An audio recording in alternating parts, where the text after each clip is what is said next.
फर्जी नाम डाल के जारी कर दिया गया। सर मैं आ रहा हूं, अब मैं कांग्रेस में ही आ रहा हूं। सुनिए प्लीज, आप कांग्रेस का सुनिए सर, ये मेरा समय खराब कर रहे हैं sir.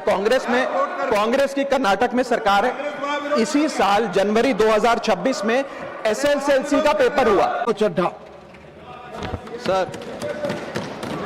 Sir thank you for giving me an opportunity to speak on this bill.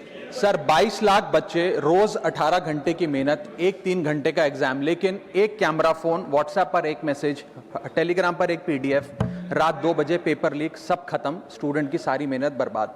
Therefore, sir, I rise today to speak wholeheartedly in support of the students of India and to welcome the Public Examination Amendment Bill 2026. Sir paper leak जैसी serious बीमारी का permanent इलाज करना होगा। जैसे cancer का इलाज Crocin खिलाकर नहीं किया जा सकता, ठीक वैसे ही पेपर लीक जैसी प्रॉब्लम का इलाज मीडिया साउंड बाइट से नहीं बल्कि इंस्टीट्यूशनल सॉल्यूशन से होगा, जो आज हमारी सरकार इस बिल के माध्यम से करने जा रही है by introducing India's first ever anti paper leak framework. सबसे पहले मैं नीट के स्टूडेंट्स को कुछ कहना चाहूंगा। आपका गुस्सा जस्टिफाइड है, आपकी पेन रियल है, और आपको एग्जामिनेशन सिस्टम से जो कंप्लेंट है वो कंप्लेंट भी जेन्युइन है। Your voice matters. और जब आपने अपनी चिंता व्यक्त करी, अपना दर्द बताया, when you demanded, the honourable prime minister heard that demand, not just as a prime minister but also as a guardian, परिवार के मुखिया की तरह उस बात को सुना। Students demanded, government acted, historic decisions taken, systems changed. Sir जब एक स्टूडेंट नीट जैसे पब्लिक एग्जाम की प्रिपरेशन करता है, तब वो अकेला तैयारी नहीं करता, उसका पूरा परिवार प्रिपरेशन करता है। माँ अपनी छोटी छोटी जरूरतें रोक देती है, घर का बजट कम करती है, पिता फैमिली की सेविंग्स को कोचिंग फीस, रेंट और टेस्ट सीरीज पे खर्च करता है, फैमिलीज को लोन तक लेना पड़ता है, और स्टूडेंट खुद कोटा, जयपुर, चंडीगढ़, दिल्ली, पटना जैसे शहरों में जाकर घर से दूर रहता है, दिन में 18-18 घंटे पढ़ता है, रात 2 बजे तक पढ़ाई करता है और फिर अलार्म लगाकर सुबह 5 बजे क्लासेस के लिए उठ जाता है। परिवार से दूर, कोई सोशल लाइफ नहीं, कोई त्योहार फेस्टिवल नहीं, सोशल मीडिया, फ्रेंड से दूर, और अपनी स्लीप और अपनी हेल्थ से भी कॉम्प्रोमाइज करता है, क्योंकि उसे पता है कि जब वो पेपर लिखेगा तो सिर्फ पेपर नहीं, अपनी फैमिली के लिए एक बेटर फ्यूचर लिखने जा रहा है। और फिर एक दिन एग्जाम की तारीख पर उसे पता लगता है कि 3 साल से वो जिस पेपर की तैयारी कर रहा था, वो पेपर किसी ने पहले ही पैसे देकर हासिल कर लिया, पेपर लीक हो गया। और इस समय सर सिर्फ पेपर लीक नहीं होता, उस स्टूडेंट का मेहनत, उसकी ड्रीम्स, उसकी सेल्फ बिलीफ, उसका ट्रस्ट, उसकी एस्पिरेशंस, ये सब लीक होती हैं और उसकी मेंटल और फिजिकल हेल्थ पे असर पड़ता है। I understand that pain sir, because मैं खुद भारत के, अभी कुछ साल पहले ही भारत के एक पब्लिक एग्जामिनेशन सिस्टम का स्टूडेंट रहा, चार्टर्ड अकाउंटेंसी का। And sir because I have spent enough time in this house critiquing the government, I have earned the right to say my next sentence with full conviction and sincerity कि जब बात students की आई, when it came to our students and the youth of India, the government heard, the government actioned and the government delivered.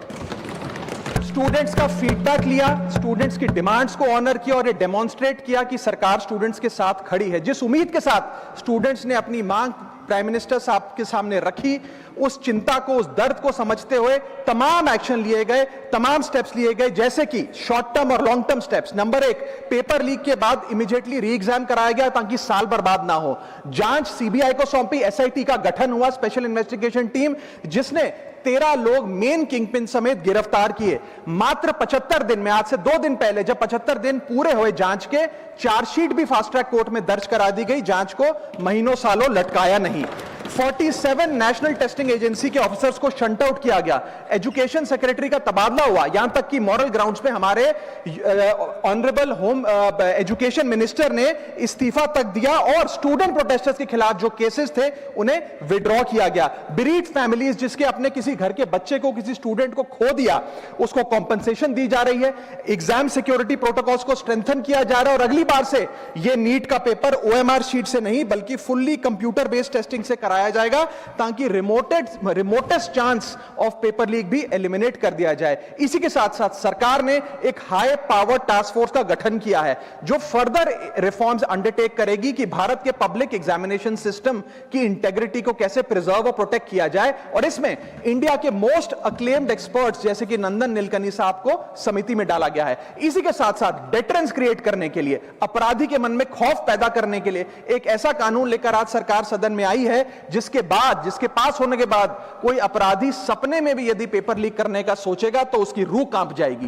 पहली चीज, paper leak को एक individual द्वारा किया गया क्राइम नहीं, बल्कि एक ऑर्गेनाइज सिंडिकेट नेटवर्क द्वारा किए गए क्राइम के तौर पे ट्रीट किया जाएगा, जिसमें इनसाइडर हो, कोचिंग माफिया हो, लॉजिस्टिक वेंडर हो, प्रिंटिंग प्रेस हो, सॉल्वर गैंग हो, एग्जाम ऑफिशियल्स हो, सब पर कार्रवाई होगी। सबको दोषी करार देने के बाद, गिल्टी करार देने के बाद 10 साल तक की जेल होगी और 10 करोड़ रुपए तक का जुर्माना लिया जाएगा। सारे ऑफेंसेस को cognizable, non bailable, non compoundable बनाया गया। एक स्पेशल टास्क फोर्स का गठन किया गया कि अब कभी भी यदि पेपर लीक की संभावना भी उत्पन्न होती है तो यह स्पेशल टास्क फोर्स जांच करेगी और यह इन्वेस्टिगेशन सालों साल नहीं लटकाई जाएगी। 2 महीने के अंदर अंदर से इस इन्वेस्टिगेशन को कंप्लीट करना होगा। और इसी के साथ साथ फास्ट ट्रैक कोर्ट्स का गठन किया, जो ये इंश्योर करेंगे कि इसमें स्पीडी ट्रायल हो, डे टू डे ट्रायल हो, स्पेशल पब्लिक प्रोसिक्यूटर होगा, 3 महीने में पनिशमेंट सुनाई जाएगी। सर मैं बता दूं, हमारे देश में fast track courts heinous crimes के लिए बने हैं, जैसे कि क्राइम्स अगेंस्ट वुमेन, रेप और पॉस्को जैसे अपराध के लिए। आज हमने पेपर लीक को उस हीनियस क्राइम्स की कैटेगरी में ला खड़ा किया है सर। इसी के साथ साथ सर, इंस्टीट्यूशनल और systematic reforms will demonstrate zero tolerance towards paper leak, और इससे भारत की इंडियन पब्लिक एग्जामिनेशन सिस्टम की इंटेग्रिटी को हम प्रिजर्व और प्रोटेक्ट कर पाएंगे। ये सब इसलिए हुआ because sir there is nothing more important than the students and their future. Sir their voices mattered, their voices were heard and systematic and systemic changes have been brought in. उनकी आवाज को, students की आवाज को कोई political challenge नहीं, बल्कि एक परिवार की भीतर की चिंता की तरह समझकर, जैसे घर के बच्चे घर के बड़े से अपनी चिंता व्यक्त करते हैं, दर्द व्यक्त करते हैं, डिमांड्स रखते हैं, ठीक वैसे ही सरकार ने ये तमाम फीडबैक लेते हुए एक्शन लिया। Sir Benjamin Franklin, American philosopher, statesman, diplomat रहे, उन्होंने कहा था well done is better than well said. सालों तक इस देश में पेपर लीक होता आया, लेकिन सिर्फ डिस्कशन और सिर्फ साउंड बाइट हुई। आज एक्शन हो रहा है, सिस्टमैटिक रिफॉर्म्स आ रहे हैं और भारत का पहला एंटी पेपर लीक फ्रेमवर्क बनके तैयार है और आपके सामने है। सर इसी के साथ साथ पेपर लीक किसी एक पार्टी का, किसी एक सरकार का ऑफिसर या मिनिस्ट्री की देन नहीं है, और ये कोई 2026 का फिनोमेना भी नहीं है। सर मैं बता दूं कि सर जब बात अकाउंटेबिलिटी की हो, मोरालिटी की हो, जवाबदेही की हो, तो इसलिए इससे जब बात अकाउंटेबिलिटी की हो, मोरालिटी की हो, जवाबदेही की हो, तो सर ये इससे तय नहीं होना चाहिए कि पेपर लीक कौन से राज्य में हुआ, कौन सी मिनिस्टर के अंडर हुआ, कौन सी पार्टी में हुआ, क्योंकि ये एक पैन इंडिया ऑर्गेनाइज्ड क्राइम है, क्रॉनिक डिजीज है। मैं ये बात इसलिए कह रहा हूं क्योंकि 19 जुलाई 2026 को, आज से मात्र 10 दिन पहले, पंजाब के अंदर एक फार्मेसी ऑफिसर रिक्रूटमेंट का एग्जाम हुआ। उसमें मैसिव इरेगुलरिटीज देखी गई, ब्लूटूथ डिवाइसेस के माध्यम से लाइव चीटिंग चल रही थी, और चीटिंग सिंडिकेट वो चीटिंग फैसिलिटेट कराने के लिए 13-13 लाख रुपए का रेट चार्ज कर रहा था। यही नहीं सर, आम आदमी पार्टी की सरकार जब पंजाब में बनी तब से अभी तक नायब तहसीलदार के एग्जाम में इरेगुलरिटीज देखी गई और लार्ज स्केल चीटिंग हुई। पंजाब स्टेट एजुकेशन बोर्ड में 12वीं क्लास का इंग्लिश का पेपर लीक हुआ, पीएसटीईटी स्कूल टीचर रिक्रूटमेंट का एग्जाम का पेपर लीक हुआ, पीएसबी के ग्रुप ऑफिसर के रिक्रूटमेंट का एग्जाम लीक हुआ, एग्रीकल्चरल डेवलपमेंट ऑफिसर के रिक्रूटमेंट का एग्जाम लीक हुआ, और एक्साइज और टैक्सेशन इंस्पेक्टर की रिक्रूटमेंट की मेरिट की लिस्ट जब आई तो उसमें फर्जी नाम डाल के जारी कर दिया गया। सर मैं आ रहा हूं, अब मैं कांग्रेस पे आ रहा हूं। आप कांग्रेस का सुनिए सर, ये मेरा समय खराब कर रहे हैं। आप बोले सर, जब सर कांग्रेस की कर्नाटक में सरकार है, इसी साल जनवरी 2026 में एसएसएलसी का पेपर हुआ।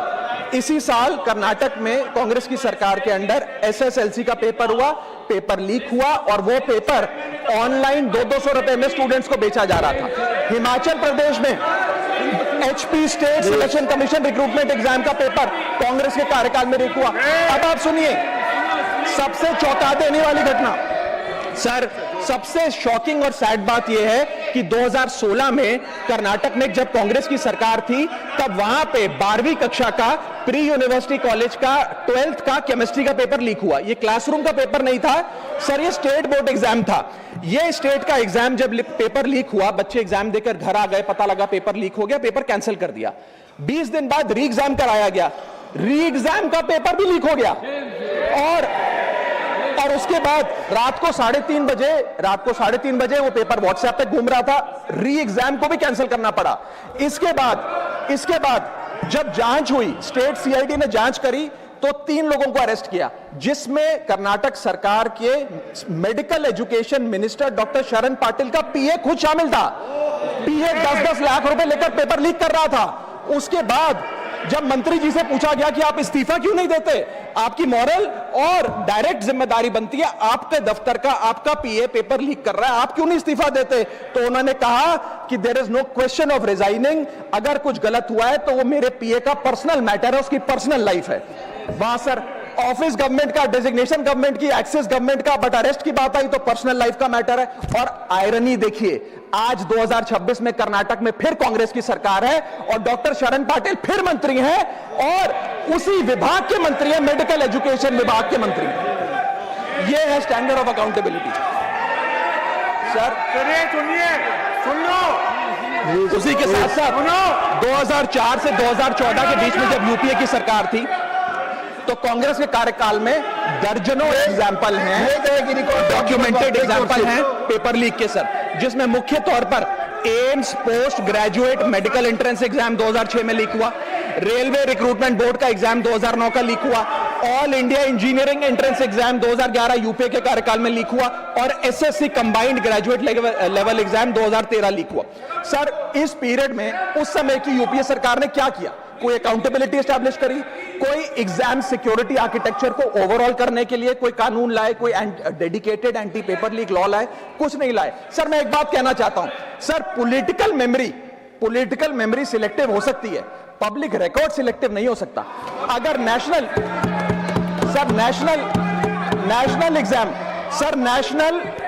एग्जाम का पेपर लीक अगर नेशनल क्राइसिस है, जो कि है, तो सर ऑपोजिशन रूल स्टेट का पेपर लीक एक लोकल इंसिडेंट कैसे हो सकता है?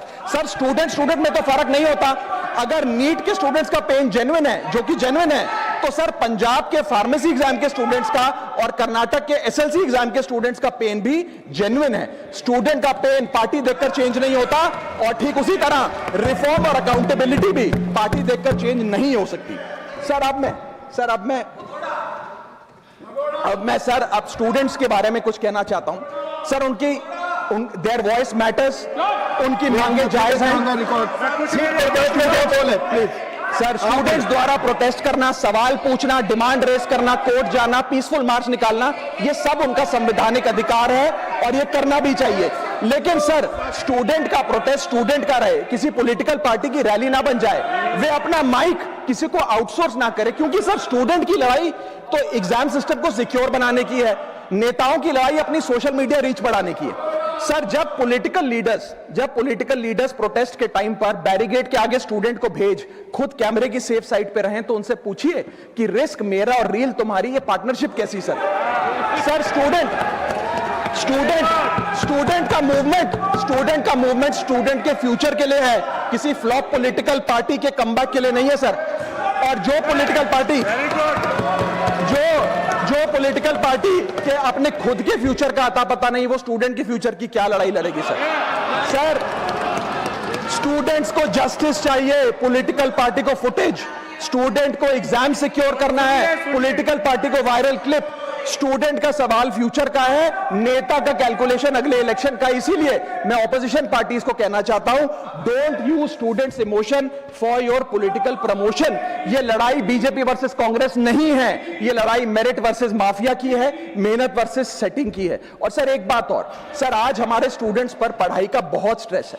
हमारे समाज ने, हमारी सोसाइटी ने आज बच्चों का, क्योंकि हम बेस्ट चाहते हैं, अपनी बच्चों से पढ़ाई संबंधित एक्सपेक्टेशन को प्रेशर में बदल दिया है। और ये प्रेशर सर स्कूल से ही शुरू हो जाता है। जब बच्चा 10वीं क्लास का बोर्ड का एग्जाम दे रहा होता है तो बोला जाता है ये क्रिटिकल ईयर है, अच्छे मार्क्स लाने हैं, नहीं तो स्ट्रीम नहीं मिलेगी, पूरा करियर बर्बाद हो जाएगा। 12वीं क्लास में जाता है तो प्रेशर और बढ़ता है, बोला जाता है ये लाइफ का टर्निंग पॉइंट है, आगे की जिंदगी कैसे डिसाइड होगी। जेईई, नीट, सीयूईटी, तमाम एंट्रेंस एग्जाम की तैयारी का प्रेशर अलग।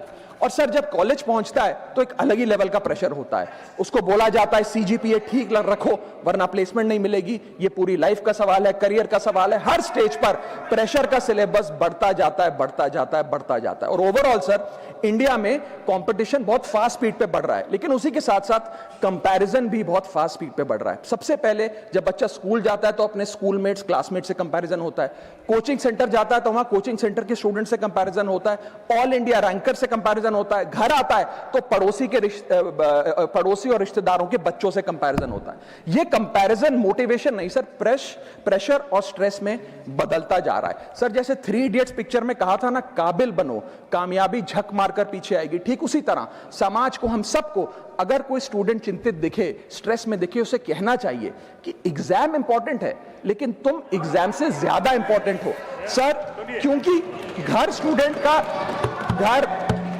स्टूडेंट का सेफ स्पेस होना चाहिए सर, दूसरा एग्जाम सेंटर नहीं। और एक रैंक सर एक रैंक रिजल्ट डिसाइड कर सकती है बच्चे का, उसका फ्यूचर नहीं, वैल्यू नहीं, उसकी पूरी जिंदगी नहीं। और अंत में sir I just take 1 more minute sir, अंत में मैं अपने वेल विशर्स को भी कुछ कहना चाहूंगा जो पिछले कुछ समय से मुझे कह रहे थे कि राघव आप नीट के इशू पर कब बोलोगे, आपको हम सुनना चाहते हैं। मैं बड़ी हम्बली कहना चाहता हूं सर, जब मैं ऑपोजिशन में बैठता था तब सवाल मेरा हथियार था, आज मैं ट्रेजरी बेंचेस पर बैठता हूं, आज सोल्यूशन मेरी जिम्मेदारी है।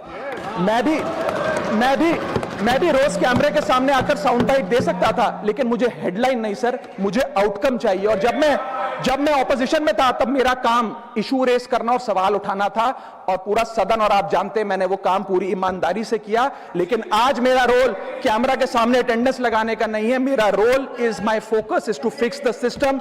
इसीलिए मैंने अपने आप से एक वादा किया, I made a promise to myself कि मैं इस मुद्दे पर पार्लियामेंट में बोलूंगा, और उस दिन बोलूंगा जिस दिन हम प्रॉब्लम सॉल्व कर रहे होंगे, सोल्यूशन लेकर आएंगे, when the system is getting fixed, and today is that historic day when the system is getting fixed। और सर बिकॉज आज जो रिफॉर्म्स हम लेकर आए हैं, जो सरकार सदन में लेकर आई है, वो इतने जरूरी हैं क्योंकि इन रिफॉर्म से सिस्टम और मजबूत होगा, पेपर और सिक्योर होगा, एग्जाम फेयर होगा, मेरिट का सम्मान होगा, माफिया जेल में होगा, सरकार पहरेदार होगी, कार्रवाई दमदार होगी, स्टूडेंट्स की जीत होगी, माफिया की हार होगी। जय हिंद।